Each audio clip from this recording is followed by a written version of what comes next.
In 1991, Doctor Who has just begun a new lease of life in print form.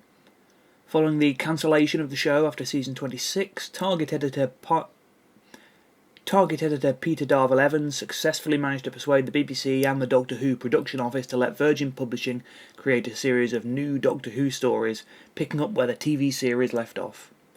As I discussed last time, the first book, Timewyrm Genesis, was far from the greatest opening salvo, not really being the book people wanted or the book the franchise needed. Thankfully, the follow-up and its direct sequel was from the pen of a much safer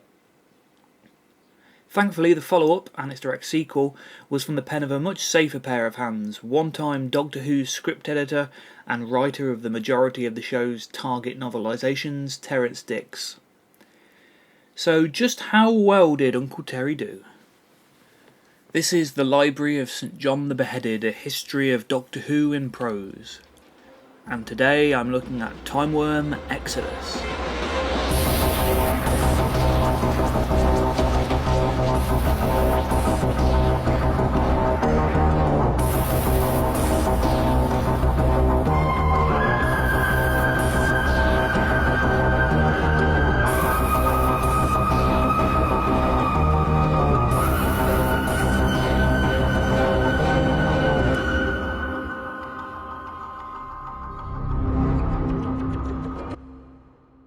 Dicks was contracted to write for the series because of his long-term contributions to Who and especially to Target. He was keen to be involved, although, as always, he took a much more pragmatic view on it than most writers involved in the series did, saying, "If anyone offers me a job, I take it. It's the freelance mentality. If someone asked me to write on the sex life of the Eskimo, I'd say, that's always been a particular interest of mine." I kind of love the shrug Uncle Terry always gives when he's asked about his contributions to Who. Despite it being in his blood, it never really became a passion project, and he always gives off this vibe of not really giving that much of a shit about it, which I never failed to find amusing. The initial draft of the book was sent back by Darvill-Evans, who wanted a more complex story with different perspectives. It's possible to imagine what that first version was like, a Target book. In the end, though, Dicks came up with something that runs a lot deeper. The book was delivered almost a year before being published in February 1991.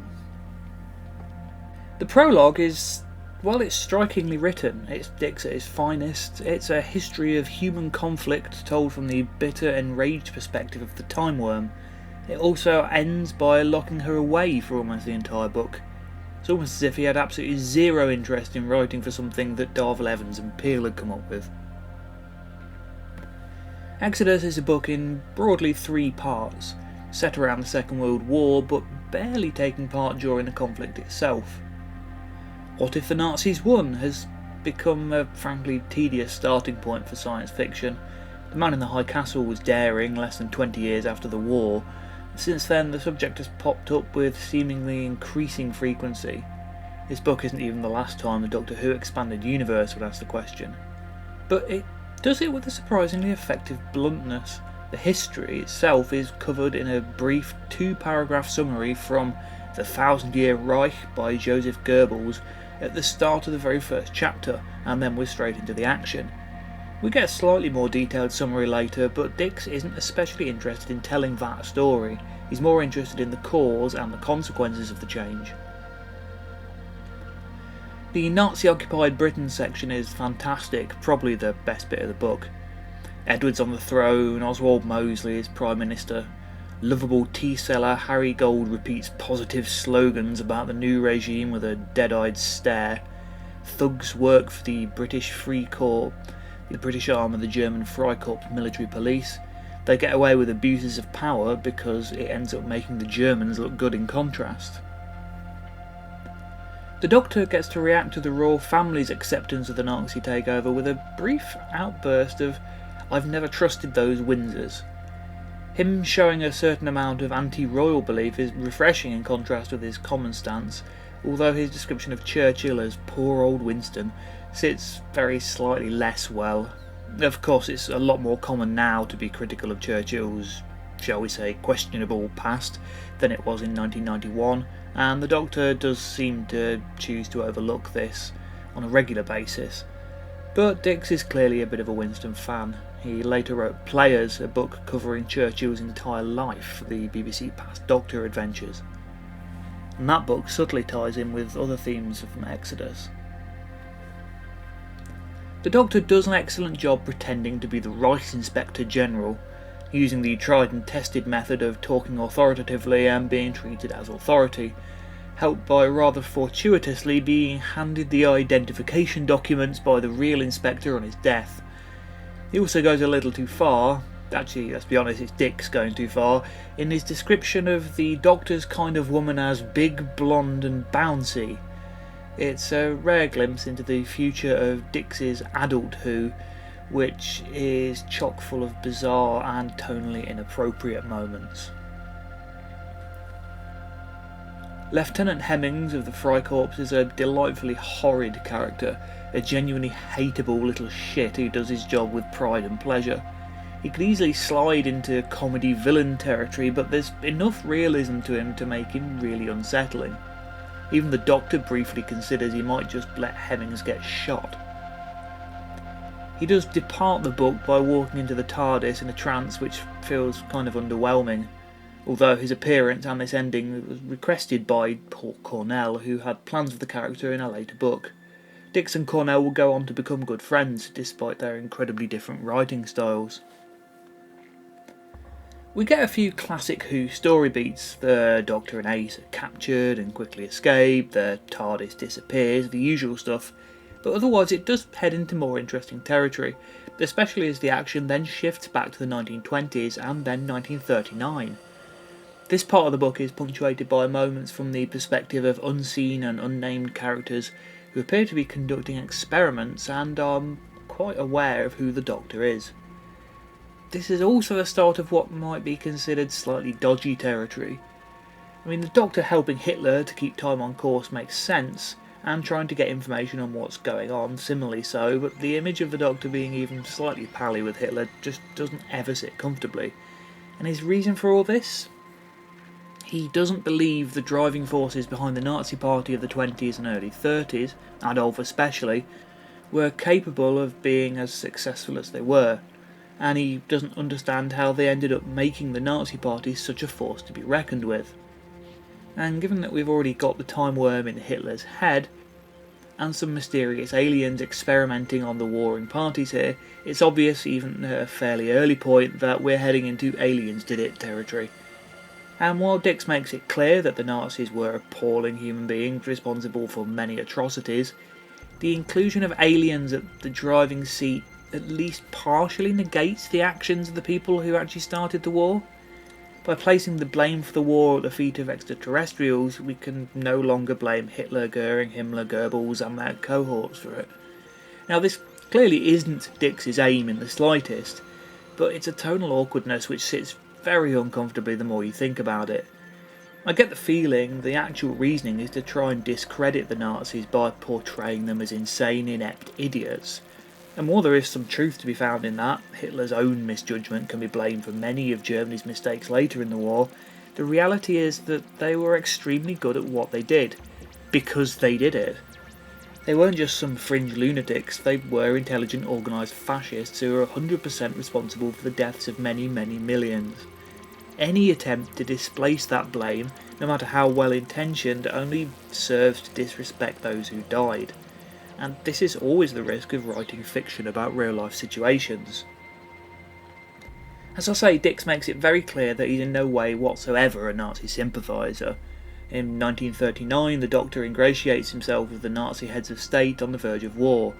Whenever Ace mentions trying to end the atrocity of the war before it begins, the Doctor has to remind her that the war has to happen, and not just for causality's sake.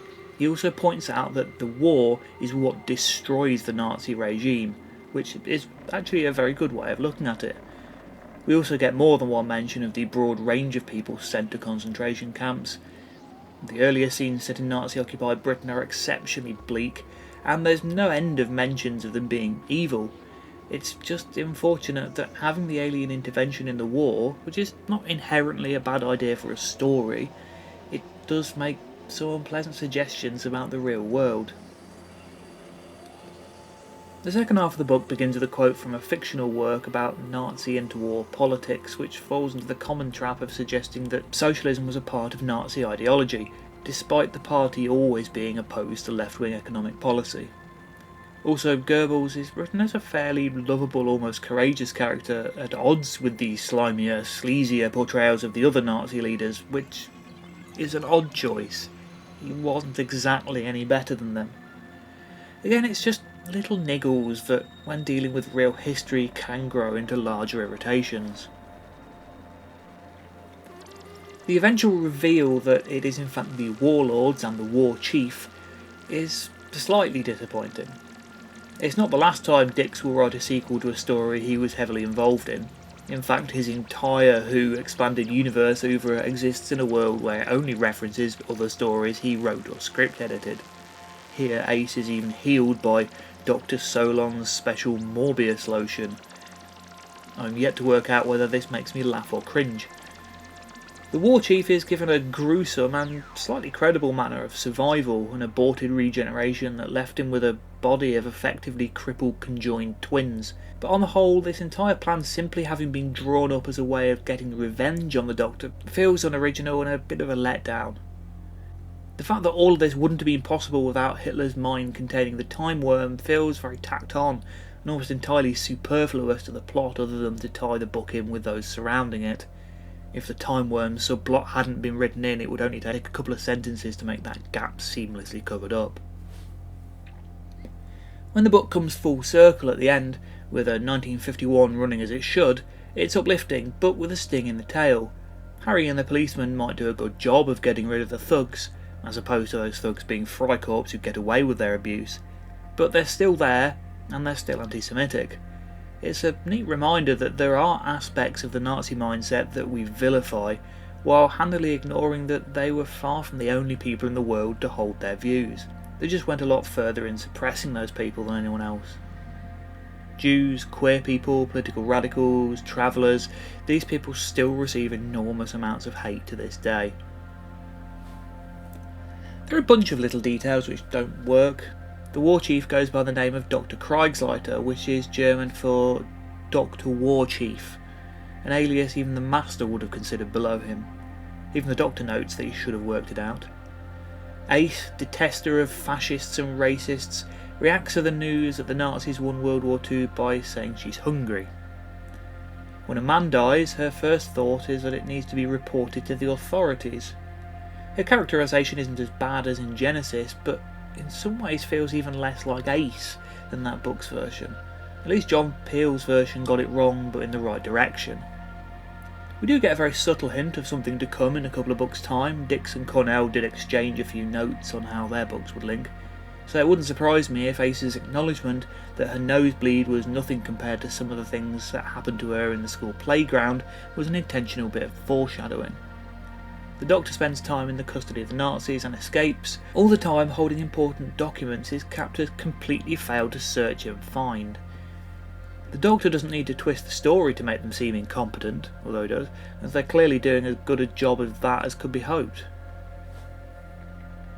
There's a weird moment when the Doctor thinks being shot by machine guns will kill him outright, which foreshadows yet contradicts the fact that not only does the Seventh Doctor end up being shot in this manner in a TV movie, but it's not even enough to cause him to regenerate.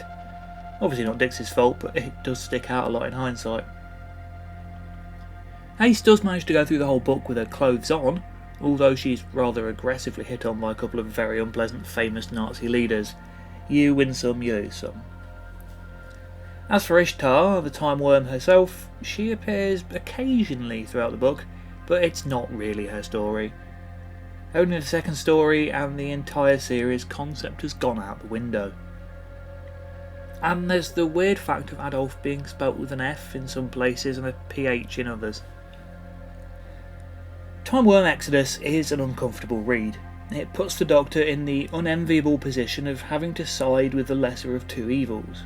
And while this will ensure the timelines are put right, leading to a prosperous second half of the 20th century and the end of the Nazi cause, in an official capacity at least, it does mean he has to work side along some of the most detestable human beings in recorded history.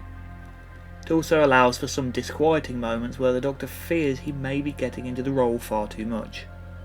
But unfortunately Dicks takes the scenario a step too far, and in his desire to paint the Nazis as the lesser of two evils, he ends up downplaying how awful they were.